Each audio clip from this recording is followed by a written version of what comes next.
Good morning students.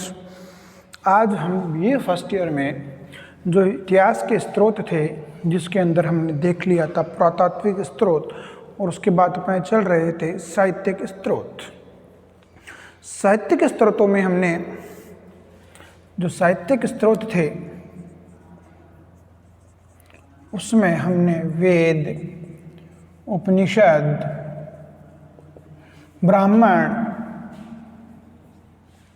आरण्यक, स्मृति व पुराणों के बारे में पढ़ लिया था। आज हम पढ़ेंगे महाकाव्य। महाकाव्य, अब देखो भाई, महाकाव्य दो ही है, रामायण और महाभारत। नंबर 1 रामायण। भाषा कैसी है रामायण की? संस्कृत। लेखक कौन है? महर्षि वाल्मीकि।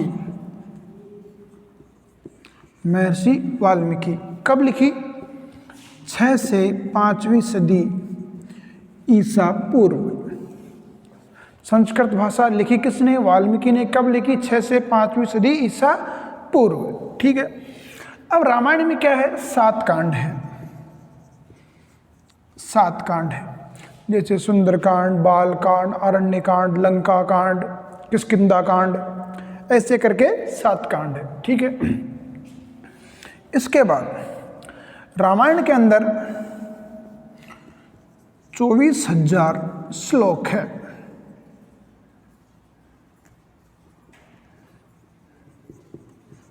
रामायण में श्लोक है, इसलिए रामायण को चतुर्विश सहस्त्री संहिता भी कहते हैं।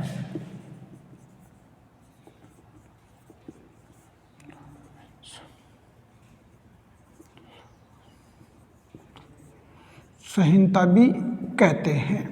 रामायण में 24,000 श्लोक है। ठीक है। अब देखो क्या होता है, इसे आदि काव्य भी कहा जाता है। क्या कहा जाता है? आदि काव्य। इंपॉर्टेंट है भाई, इसे आदि काव्य भी कहा जाता है। ठीक है। अब देखो इसकी रचना किससे पहले हुई थी? महाभारत से पहले इसकी रचना हुई थी। ठीक है। इसे आदि काव्य भी कहा जाता है। अब सेकंड है अपने महाभारत। महाभारत वही भाषा संस्कृत। भाषा संस्कृत, रचना वेदव्यास, कृष्णदेव यान वेदव्यास ने। अब लिखा का विषय 6 से 6वीं सदी ईसा पूर्व से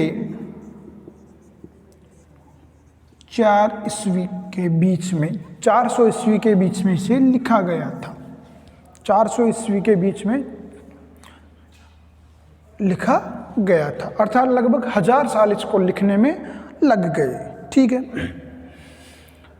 संस्कृत भाषा लिखा किसने? वेदव्यास ने। 6वीं सदी ईसा पूर्व तक इसे लिखा गया। लगभग 1000 साल में इसकी रचना कंप्लीट होती है।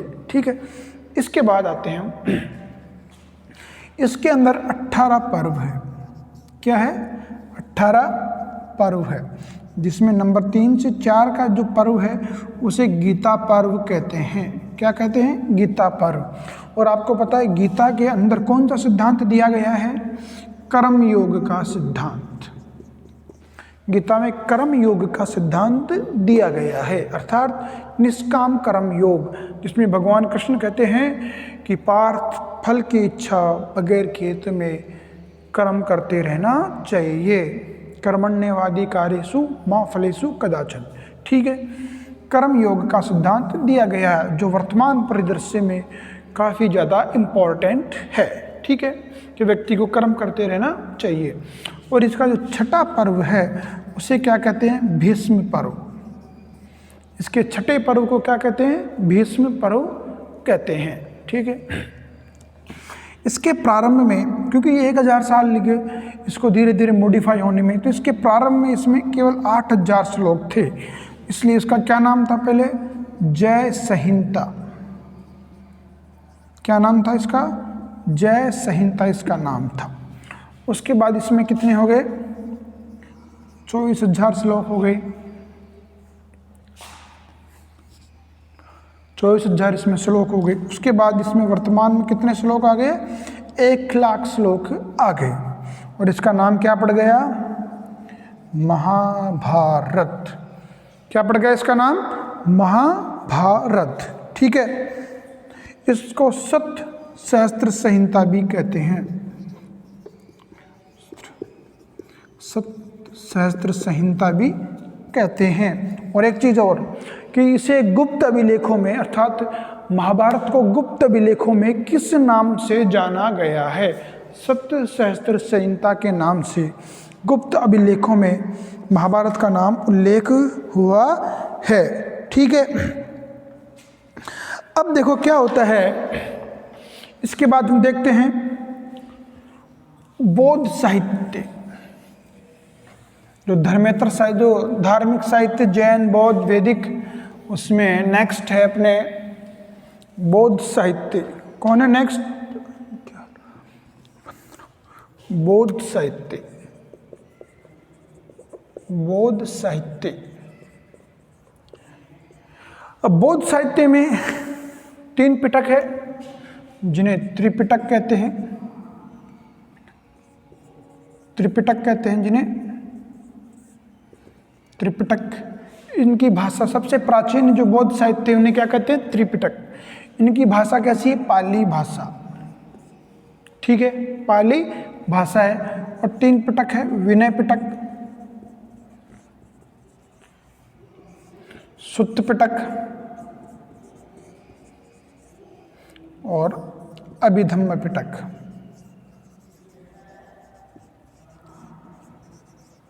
अभिधम्म पिटक।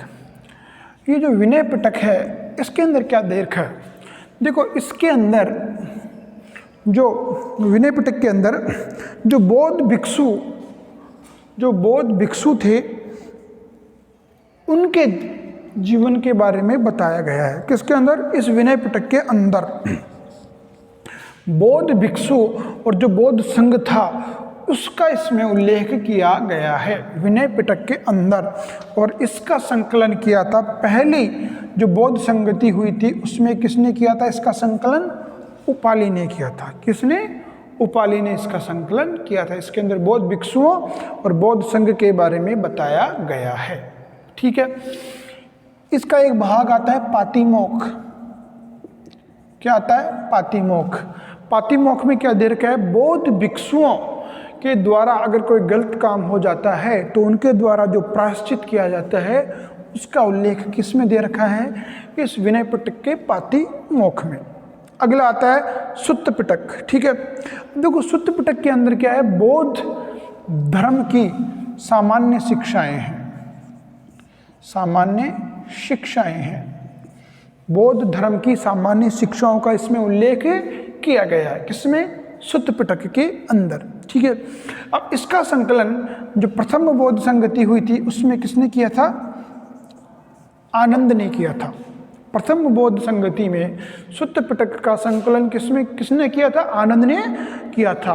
और इसे बौद्ध धर्म का विश्वकोश, एनसाइक्लोपीडिया भी कहते हैं। इसे सुत्त पिटक को बौद्ध धर्म का एनसाइक्लोपीडिया भी कहते हैं। ठीक है, अब देखो इसके क्या होते हैं? इसके 5 भाग। कितने भाग है इसके? 5 भाग है। दिग्ग निकाय,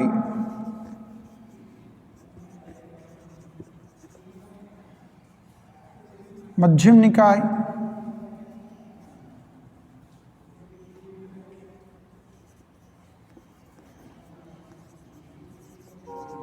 मध्यम निकाय या मध्यम निकाय, संयुक्त निकाय, अंगुत्तर निकाय,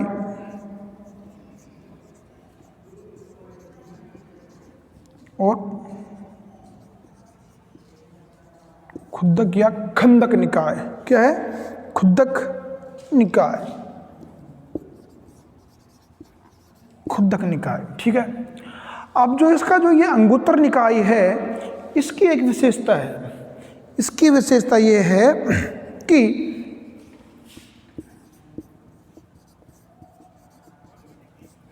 इसकी एक विशेषता यह है कि इसके अंदर 6ठी शताब्दी ईसा पूर्व में अर्थात महात्मा बुद्ध के समय भारत में जो 16 महाजनपद थे, काशी, कौशल, कुरु, कंबोज, मगध, मत्स्य, मल, वत्स, वज्जी, अंग, अवंती, चेदी, सूरसेन, पांचाल, गांधार, इन सब का इसमें उल्लेख किया गया है। किसमें? अंगुत्तर निकाय में। तो ये पहला प्राचीनतम ग्रंथ है जिसमें 16 महाजनपदों का उल्लेख किया गया है, पहली चीज। दूसरी चीज, इसके अंदर तत्कालीन भारत में जो संप्रदाय, जो धर्म विशेष चलते थे, उन सब का भी इसमें उल्लेख किया गया है। किसमें? अंगुत्तर निकाय में। अब आता है खुद्दक निकाय। खुद्दक निकाय में क्या है? जो जातक कथाएं होती है, जातक, वो इस खुद्दक निकाय का पार्ट है, जातक कथाएं। ठीक है। इसके अंदर क्या है? जातक कथाएं क्या होती है? बुद्ध, महात्मा बुद्ध के जन्म से पहले की जो घटनाएं हैं, उन घटनाओं को जातक कथाएं कहते हैं। अर्थात जो पूर्ववर्ती जन्म की जो घटनाएं हैं, उन्हें क्या कहते हैं? जातक कथाएं कहते हैं। ठीक है। इनकी संख्या 549,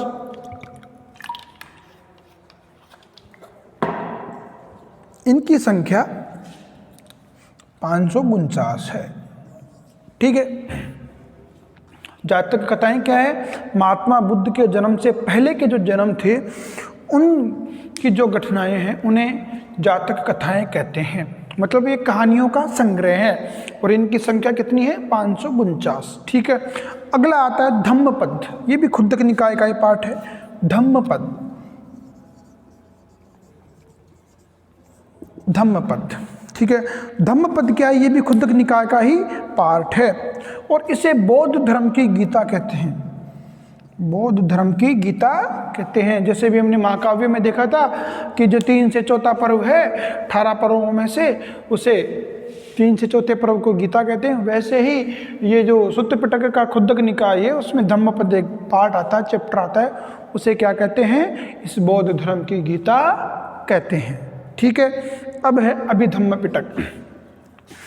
अभिधम्म पिटक में क्या है? बौद्ध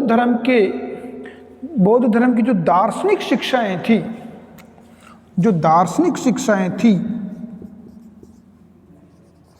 दार्शनिक शिक्षाओं का इसमें उल्लेख किया गया है। किसका? बौद्ध अभिधम्म पिटक में बौद्ध धर्म की जो दार्शनिक शिक्षाएं थी, उन सब का इसमें उल्लेख किया गया है। ठीक है।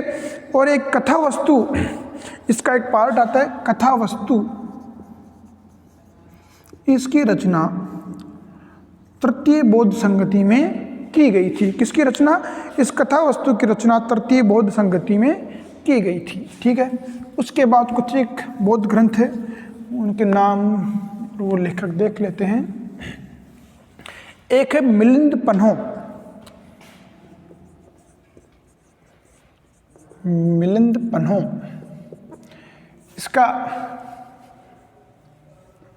इसके अंदर इसका क्या नाम है? नागसेन ने लिखी है क्या? मिलिंद पन्हो। ठीक है।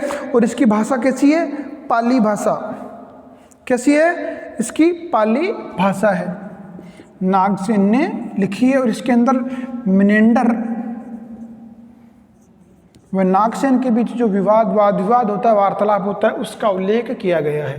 प्रश्न उत्तर फॉर्म में ये लिखी गई है।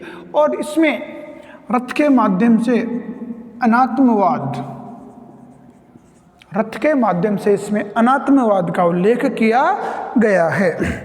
और इसमें मिनेंडर की बौद्ध धर्म के प्रति जो आस्था थी, उसे भी स्पष्ट रूप से दिखाया गया है। इसमें मिलिंद पन्हो अर्थात मिनेंडर के प्रश्न। एक है अश्वघोष। क्या है? अश्वघोष। ठीक है। लेखक है एक अश्वघोष। उसने कुछ किताबें लिखी है, जैसे सौंदरानंदन,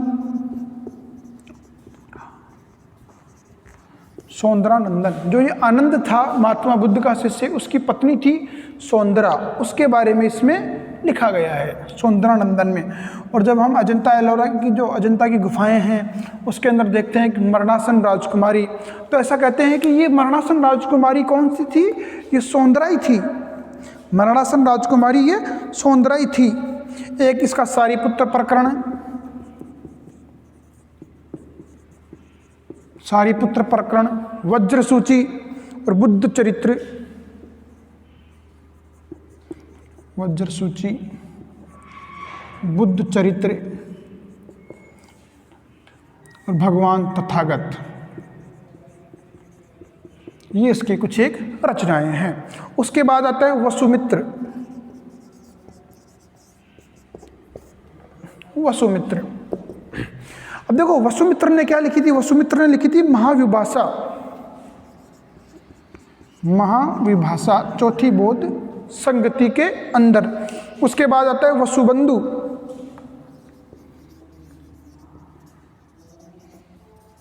वसुबंधु, वसुबंधु ने लिखी थी अभिधम्म कोश,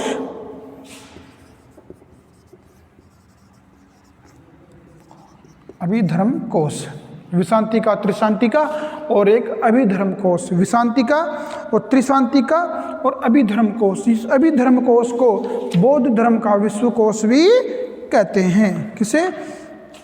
इसे वसुबंधु की जो अभिधर्म कोश है उसको। एक आता है नागार्जुन, भारतीय आइंस्टीन, इसे भारत का आइंस्टीन भी कहते हैं, भारत का आइंस्टीन भी इसे कहते हैं। किसे कहते हैं? नागार्जुन को भारत का आइंस्टीन भी कहते हैं। ठीक है,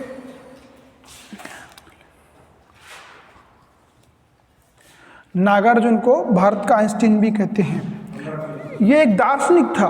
क्या था? एक दार्शनिक था। और सबसे पहले जो रसायनों के बारे में इसी ने हमें बताया था। इसने एक लिखी थी प्रज्ञापारमिता,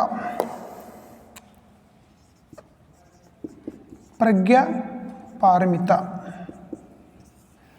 इस प्रज्ञापारमिता को देवताओं के दिमाग की संज्ञा देते हैं। जिसने नागार्जुन ने लिखी थी ना प्रज्ञापारमिता, इसको क्या कहते हैं? देवताओं का दिमाग। तो क्वेश्चन यूँ आता है कंपटीशन में कि वह कौन सी बौद्ध रचना है, बौद्ध धर्म की रचना है जिसे देवताओं के दिमाग की संज्ञा दी जाती है। अगली आती है अपने बुद्ध घोष। बुद्ध घोष, बुद्ध घोष ने सुमंगल विलासिनी और विशुद्धि मग,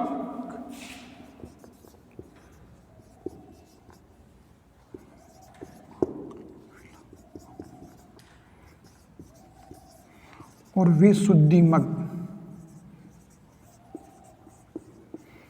ये दो रचनाएं की है, सुमंगल विलासिनी और विशुद्धि मग। ठीक है, जो ये विशुद्धि मग है इसको त्रिपिटक है ना उसकी कुंजी कहते हैं। विशुद्धि मग को त्रिपिटकों की क्या कहते हैं? कुंजी कहते हैं। ठीक है, इसके बाद है महावस्तु।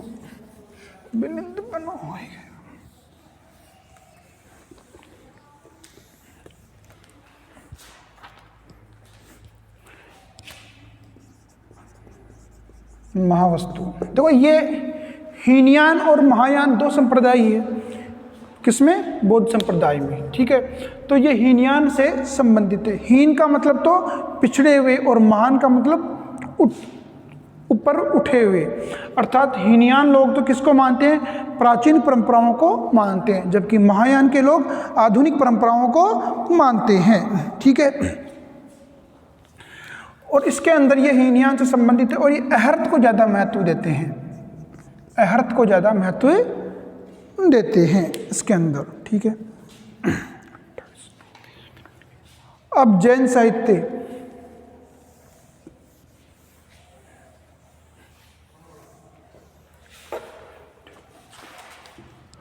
जैन साहित्य वो से 15 मिनट की हो गई, 1:30 बज गया,